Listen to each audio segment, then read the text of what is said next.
কাঁচা আম থাকতে থাকতে এই আচারটা একবার ট্রাই করতে পারেন। তেল ছাড়া টক ঝাল মিষ্টি আমের আচার, এটা আচারও বলতে পারেন কিংবা চাটনিও বলতে পারেন। হ্যালো এভরিওয়ান, আসসালামু আলাইকুম। এখানে আমি 1 কেজি আম নিয়েছি। আমগুলা নিয়ে প্রথমে ভালো করে ধুয়ে নিয়েছি, তারপর এবার উপরে যে খোসাগুলো আছে এগুলো পাতলা পাতলা করে ছুলে নিব। আপনারা চাইলে কিন্তু ছুলেও করতে পারেন কিংবা না ছুলেও করতে পারেন। যদি আমগুলা কচি হয় তাহলে অবশ্যই খোসা সহ করতে পারবেন। তো দেখুন সবগুলো আম কিন্তু আমি একদম ছুলে নিয়েছি। ছোলা হয়ে গেলে আমি কিন্তু আবারও একটু হালকাভাবে ধুয়ে নিয়েছি। ধোয়া হয়ে গেলে এবার আমি ছোট ছোট টুকরা করে কেটে নিচ্ছি। আপনারা চাইলে লম্বা কিংবা গোল যেভাবে ভালো লাগে ঠিক সেভাবে করে কেটে নিতে পারেন। তো আমি একটু গোল গোল করে চারকোনা করে কেটে নিচ্ছি আর কি। তো আমি আমার পছন্দ অনুযায়ী কেটে নিচ্ছি, আপনারা আপনাদের পছন্দ অনুযায়ী কেটে নেবেন। সবগুলা কাটা হয়ে গেলে এবার কিন্তু আর ধোয়ার প্রয়োজন নাই, যেহেতু আগে ধুয়ে নিয়েছি। তো এভাবে একটু কাঁচা আর পাকা মিক্স ছিল আমার আমগুলা, এরকম নিলে কিন্তু খুব ভালো হয় আর কি। আপনারা চেষ্টা করবেন একটু কাঁচা পাকা মিক্স করে নেওয়ার জন্য। তারপর চুলায় একটা আমি পাতিল বসিয়ে দিয়েছি, এখানে 1 কাপ চিনি দিয়ে দিয়েছি। তারপরে প্রায় 1 টেবিল চামচের মতো মরিচ গুঁড়া দিয়ে দিয়েছি, সামান্য একটু লবণ দিয়ে দিয়েছি, 1 চা চামচ আদা বাটা, 1 চা চামচ রসুন বাটা। এবার একটু সামান্য পানি দিয়ে এগুলো একটু কিছুক্ষণ ব্লক আসা পর্যন্ত ওয়েট করবো আর কি। তো কিছুক্ষণ নাড়াচাড়ার পরে এগুলো ব্লক চলে এসেছে দেখুন। তো আমি আরো একটু ভালো করে নেড়ে ছেড়ে নিচ্ছি। তো এই পর্যায়ে এখানে আমি আমটা অ্যাড করে দিচ্ছি।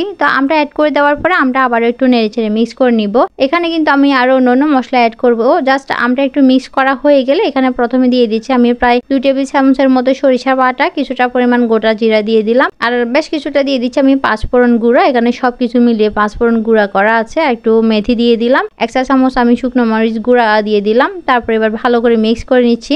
আপনারা আপনাদের পছন্দ মতো উপকরণগুলো অ্যাড করতে পারেন। তো দেখুন সবগুলা মিক্স করা হয়ে গেলে কালারটা মাশাআল্লাহ কত সুন্দর এসেছে। এবার আমি ঢেকে দিয়েছি কিছুক্ষণ, এগুলো সিদ্ধ হওয়া পর্যন্ত ওয়েট করবো আর কি। তো মাঝে মাঝে একটু নেড়ে ছেড়ে দিচ্ছি যাতে নিচে লেগে না যায় সেই জন্য। তো কিছুক্ষণ ঢেকে দিয়েছিলাম, তো আবার একটু ফিরে আসলাম। তো দেখুন মোটামুটি হাফ সিদ্ধ হয়ে গিয়েছে। তো এবার নাড়াচাড়া করে আরো কিছুক্ষণ রান্না করে নিব। তো এগুলো যখন একদম রান্না হয়ে যাবে তখন আমি একটু ভালো করে ম্যাশ করে নিব চামচের সাহায্যে আর কি। তো এই যে দেখুন, তো আপনারা চাইলে ম্যাশ করতে পারেন কিংবা ম্যাশ না করে এভাবে একটু গোটা গোটাও রাখতে পারেন। তো আমার একটু ম্যাশ করে নিলে মনে হয় ভালো হবে, একটু চাটনির মতো হবে আর কি, খেতেও ভালো লাগবে। তো এই পর্যায়ে আমি এখানে হাফ কাপের মতো আমি ভিনেগার অ্যাড করে দিলাম। দেওয়ার পর এবার ভালো করে নেড়ে ছেড়ে মিক্স করে নিচ্ছি। তো এগুলো যেহেতু একদম ভালো করে অনেকক্ষণ ধরে জাল করতেছিলাম, মোটামুটি পানি একদম টেনে একদম মাখা মাখা হয়ে গিয়েছে। তো ভিনেগারটা দেওয়ার পরে আরো কিছুক্ষণ জাল করে নিচ্ছি দেখুন। তো মাশাআল্লাহ এটা নামানোর পরে কালারটা এত সুন্দর এসেছে আর খেতে এত ভালো হয়েছে, মানে কি বলবো, এক কথায় অসাধারণ। তো দেখুন রান্নাটা কিন্তু হয়ে গিয়েছে। তো নামিয়ে আমি কিছুক্ষণ পরে ঠান্ডা করে তারপর আবার আসলাম। দেখুন মাশাআল্লাহ কালারটা কত সুন্দর হয়েছে। তো এটা কিন্তু পোলাও, বিরিয়ানি কিংবা সাদা ভাত সবকিছুর সাথে খেতে অনেক ভালো লাগবে।